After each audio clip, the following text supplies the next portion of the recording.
What's up, YouTube? It's your boy Nash here. Welcome back to the channel. Now, before we get started with this week's episode of Yu-Gi-Oh's Biggest Issue, excuse me, the road to 200 subs has now come to a close, and we're now on the road to 500 subs. Who knows? Maybe we might hit 500 subs by the end of the summer. Only time will tell. But as I have said in previous videos,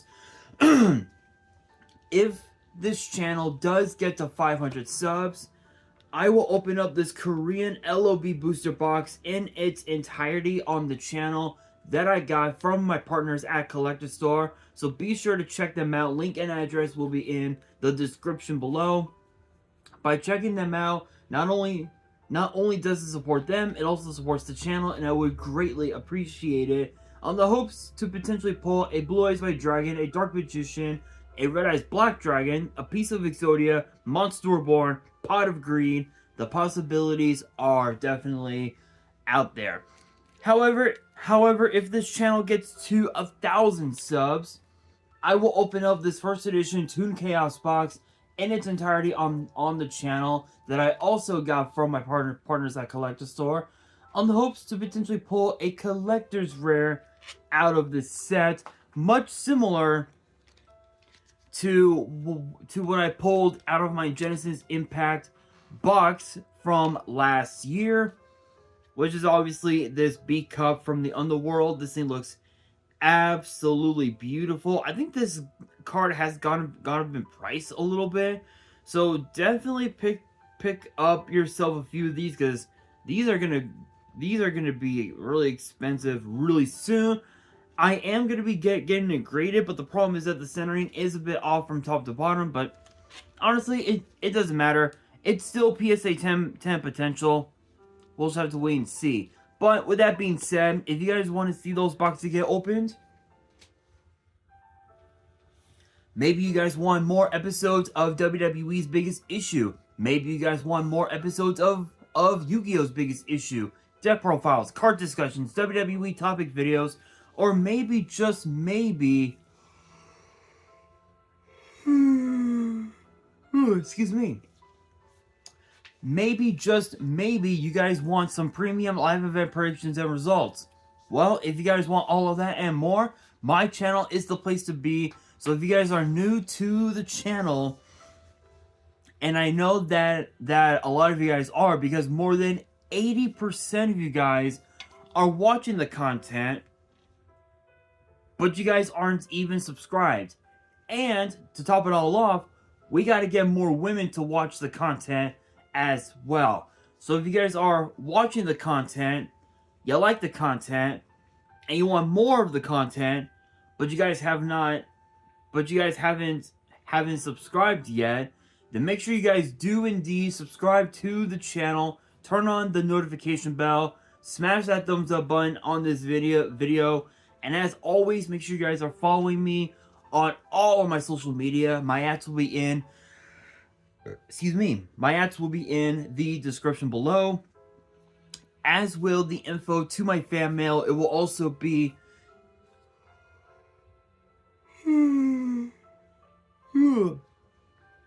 in the description as well.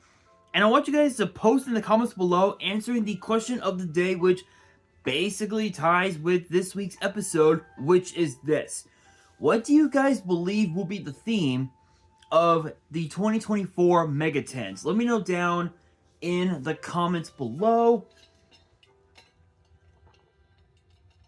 Excuse me. And for this week's episode, that is exactly what we are going to be talking about. Is exactly that. What could potentially be the theme of the 2024 tins. Now, I do want to point out as well that over the years, we have had so many different tins over the years. We've had Blue Eyes tins, Dark Magician tins, Red Eyes tins, just so many of them over the years. It's absolutely insane. We've had We've had Sacred Beast tins. We've had Stardust Dragon tins, Black Rose Dragon tins, Black Wing Dragon tins, Red Dragon Archfiend tins.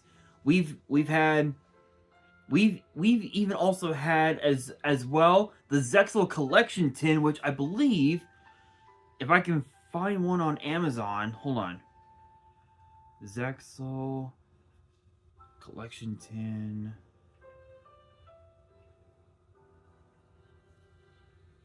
Let's see. Give me 1 second, you guys.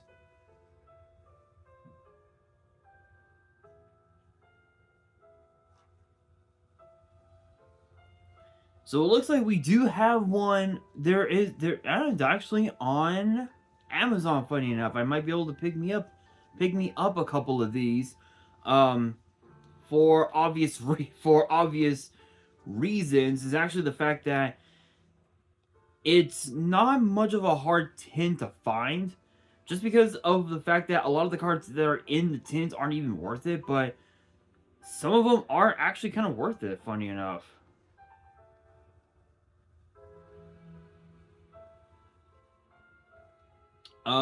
Yeah, so definitely get yourself some of these, some of the collection tins, because I'm planning to get me some.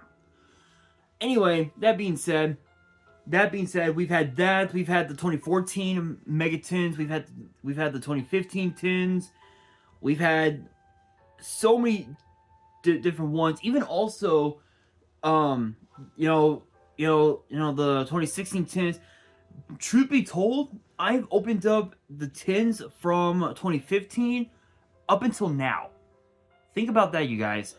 Think about that. And you guys have seen those openings on the channel in the past, including the 2019 Gold Sarcophagus tin, the 2020 Tin of Lost Memories, which I don't know where I can get one, because I think I need at least one more of the 2020 tins, for an opening that I want to do, where I open up every single tin from 2019 to 2024. So I don't think Amazon has them. I'll have to find it somewhere else. But anyway, yeah. So as far as the 2024 tins go, this is a bit of an interesting topic, because when you look at last year's tins, which I actually still have mine, when you look at it, I mean, the idea was great.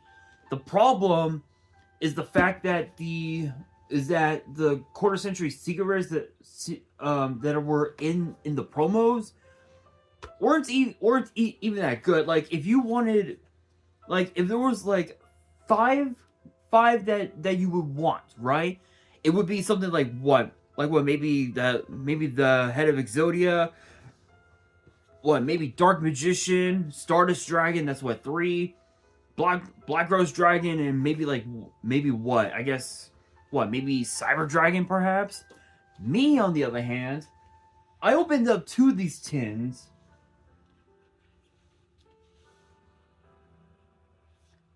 And I actually pulled not 1, but 2 Enlightenment Paladins out of the tins. I'll even take these out of the sleeves and show you, because I am planning to get these graded, but just like the collector rare, I haven't gotten the chance to. So here's both of them. Woo! Well, there goes PSA 10. So here they are. And the way you can tell that it's a QCR is actually under the right light. There you go, right here. So it's the little watermark right there. Honestly, the QCRs look amazing. This one, on the other hand, looking at the centering, you can easily tell it is super off. This one is super off. So I don't know if I'm going to get this one graded, or if I should like put in my binders. But honestly, I kind of want to get it graded, but we'll see. This one, on the other hand, Centering is a lot better, but it's a bit off going this way. So you guys can easily tell it's going off this way. But anyway, the idea for these tins, it was known as the 25th anniversary tin Dueling Heroes, which honestly the idea was good, but the problem is that you can't find them like anywhere anymore unless if you went to somewhere like Court, like Troll and Toad or Court TCG, which I think Troll and Toad.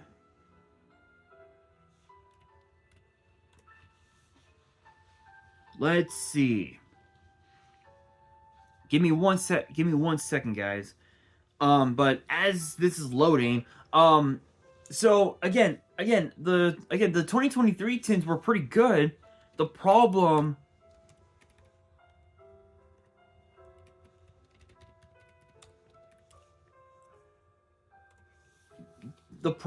is that 90%, like at least 70% of the cards that were in the tins weren't even that good.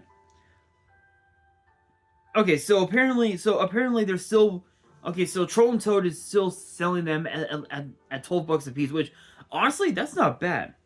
That's not bad. $12 still. That's not that's not too shabby. Let's check out the 2020 the 2020 tins. 2020 tin of lost memories. Here we are.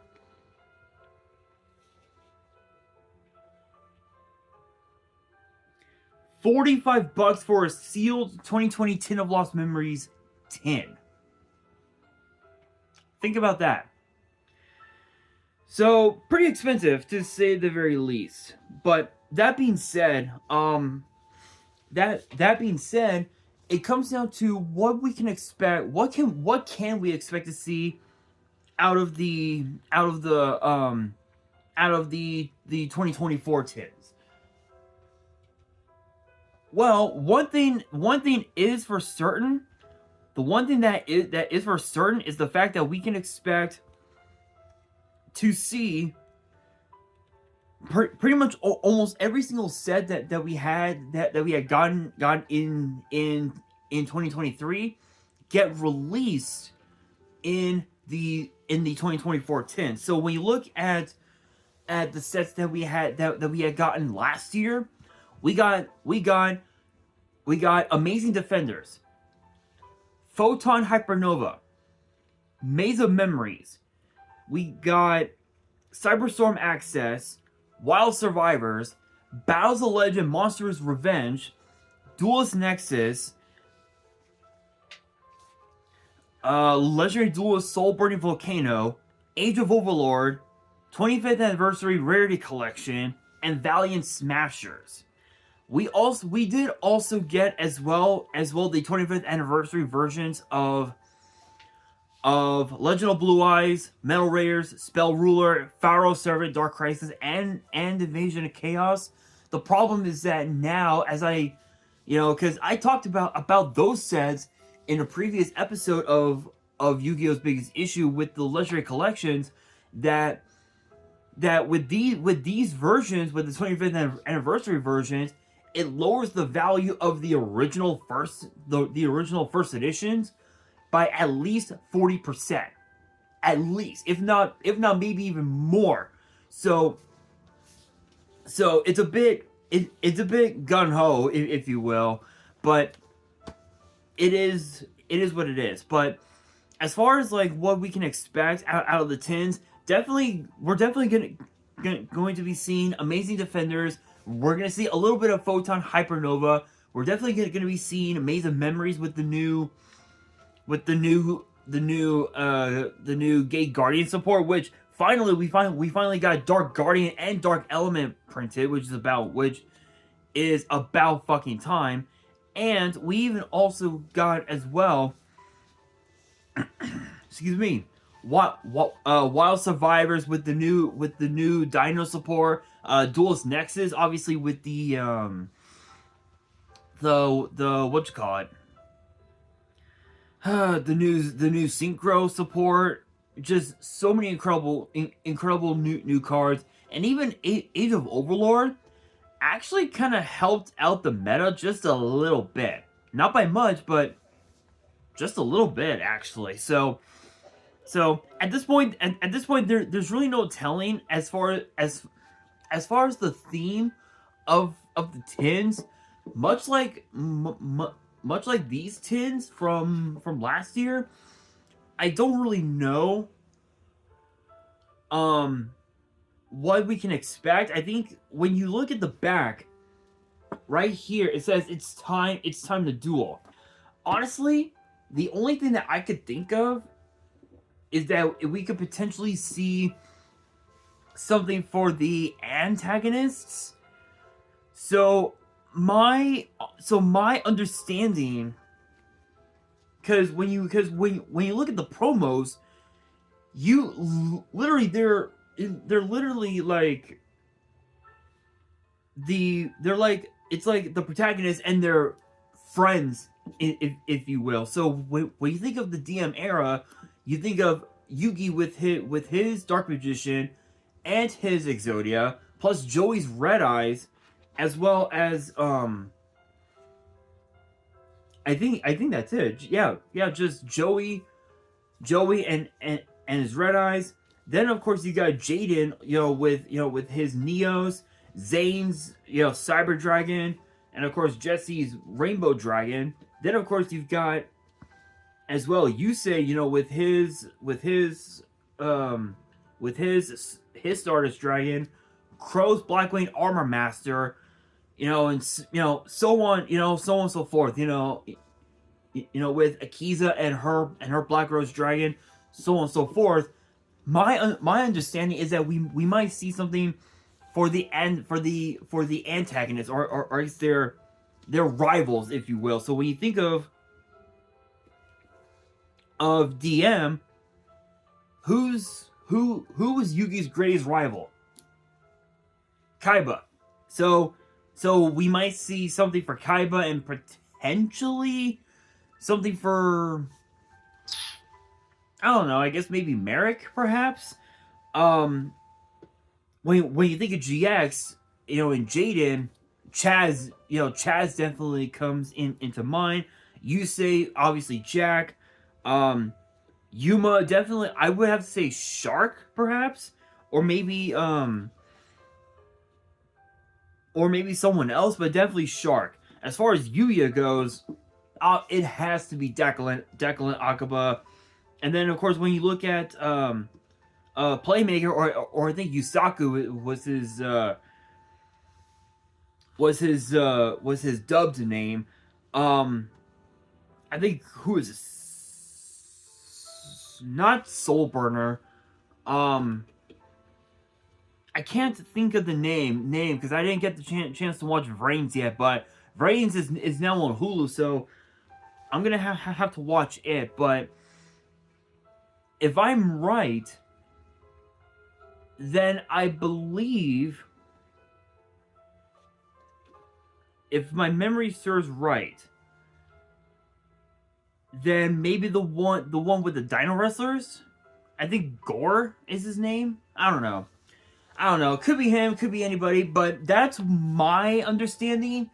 But then again, maybe that's not the case. Maybe the tins for this year are going to be completely different compared to last year's. But but we will just have to wait and see. But with that being said, that will do it for this week's episode of Yu-Gi-Oh's Biggest Issue. Hopefully you guys enjoyed. If you did, make sure you guys smash that thumbs up button. If you guys are new to the channel and you guys want more episodes of Yu-Gi-Oh's Biggest Issue in the future, make sure you guys subscribe to the channel, turn on the notification bell, and follow me on all of my social media. My ads will be in the description below, as will the info to my fan mail. It will also be in the description as well. And on that, this is your boy Nash, signing out.